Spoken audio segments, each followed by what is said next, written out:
প্রিয় মা বোনেরা ও ভাইরা, আসসালামু আলাইকুম। আপনারা ভালো আছেন? আমি বক্তব্য দেব না, তবে 30 বছর কাজ করার পুরস্কার পেয়েছি। এই পুরস্কার জানেন? আমার গায়ে হাত দিয়েছে। এটা কি আমার পুরস্কার পাওয়া ছিল? কার নির্দেশে, কার দ্বারা আমি আঘাত হয়েছে, এই বিচারের দায়িত্ব আপনাদেরকে দিলাম। যেই লোকগুলো আমাকে আঘাত করেছে, সেই লোকগুলো কোনদিনও সাংগঠনিক নিয়মে আমাদের দল করেন নাই। যিনি আলাদা সাংগঠনিক নিয়মের বাইরে কমিটি করেছেন, উনি আজকে সাংগঠনিক দাবি করেন। আমি আইন শৃঙ্খলা বাহিনীর বলবো, ওই লোকগুলি কারণ তাদেরকে যদি আইনের আওতায় না আসেন, তাহলে ফরিদগঞ্জে আপনারা যতই চেষ্টা করেন, আপনারা সুষ্ঠু নির্বাচন করতে মনে হয় ব্যর্থ হবেন। আমিও যদি আমার কর্মী যদি কোথাও সন্ত্রাসী করে, তাদেরকে আইনের আওতায় আনবেন, এবং আমিও যদি করি, আমি আইনের উঠতে নয়, আমাকে আইনের আওতায় আনবেন। আমার চিংড়ি মাছের ভাই বোনেরা, আপনারা শান্ত থাকেন।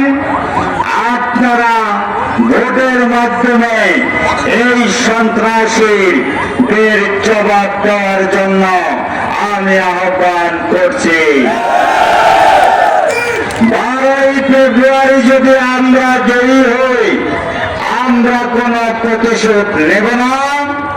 আমরা মরহম সেই খালেদা জিয়ার মতো আমরা উদার হব। তার বিরুদ্ধে আমরা কোন প্রতিশোধমূলক ব্যবস্থা নেব না। চক্রান্তরে যারা আমাদের প্রতিদ্বন্দ্বী, তারা বিভিন্ন জায়গায় হুমকি দিচ্ছে। 12ই ফেব্রুয়ারির পর কাউকে ব্যবসা করতে দেবে না, কাউকে বাড়িতে থাকতে দেবে না। প্রিয় সাংবাদিক ভাইরা, আপনারা গোয়েন্দা সংস্থার মতো এই রিপোর্ট গুলি কালেকশন করুন। আমার কোন নেতা যদি এই ধরনের হুমকি দেয়, তাদেরকে আপনারা আইনের আওতায় বা আপনাদের পত্রিকার মাধ্যমে তাদেরকে চিহ্নিত করুন। কারা হুমকি দিচ্ছে 12ই ফেব্রুয়ারির পরে দেখিয়ে দেবে। তাদেরকে আইন শৃঙ্খলা বাহিনীর নিকট অনুরোধ করব, গোয়েন্দা সংস্থা কর্তৃক আপনারা দয়া করে চিহ্নিত করে আইনের আওতায় আনুন। প্রিয় চিংড়ি মাছের প্রতীকের ভাইরা, আমি যদি আপনাদের সাথে 30 বছর থেকে থাকি, জনপ্রতিনিধি না হয়ে উন্নয়ন করে থাকি, আমি যদি করোনা কালে বাবা ছেলেকে ছেড়ে চলে গিয়েছে, ছেলে বাবাকে, মা মেয়েকে, মেয়ে তার মাকে ছেড়ে চলে গিয়েছেন, কিন্তু আমি 2020-21 সালে আপনাদেরকে ছেড়ে চলে যায় নাই। আমি এই আপনাদের চিকিৎসার জন্য অক্সিজেন সিলিন্ডার দিয়েছি। যাদের কাজ ছিল না, তাদেরকে যতটুকু পেরেছি আমি খাদ্যদ্রব্য সাপ্লাই দিয়েছি। আর যারা এখন আপনাদের কাছে ভোট চায়, তাদের কি উন্নয়ন আছে, তাদের জনগণের কি আছে, সেটা জনগণ আপনারা দেখে আপনারা 12ই ফেব্রুয়ারি ভোট দেবেন। আল্লাহ আপনাদেরকে বিবেক দিয়েছে, বিবেক খাটিয়ে 12ই ফেব্রুয়ারি ভোট দেবেন এবং আপনারা আপনাদের বাড়ির সকলকে নিয়ে সকালবেলায় দলবদ্ধভাবে ভোট কেন্দ্রে যাবেন এবং ভোট দিবেন চিংড়ি মাছ মার্কায়।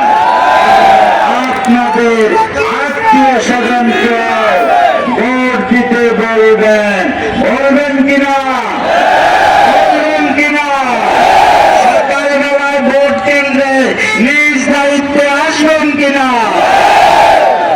ভোট দিলেই হবে না, যারা এজন থাকবে ওনাদেরকে আমি অনুরোধ করব, আপনারা ভোট গণনা পর্যন্ত থেকে এক পক্ষের ভোট আর এক পক্ষে মিশাচ্ছে কিনা, উল্টা পাল্টা গণনা করছে কিনা সেটা আপনারা নজর রাখবেন এবং প্রিজাইডিং অফিসারের নিকট হইতে আপনাদের প্রাপ্ত ভোটের স্লিপ নিয়ে আপনারা সবাই সেই উপজেলার কেন্দ্রে চলে আসবেন।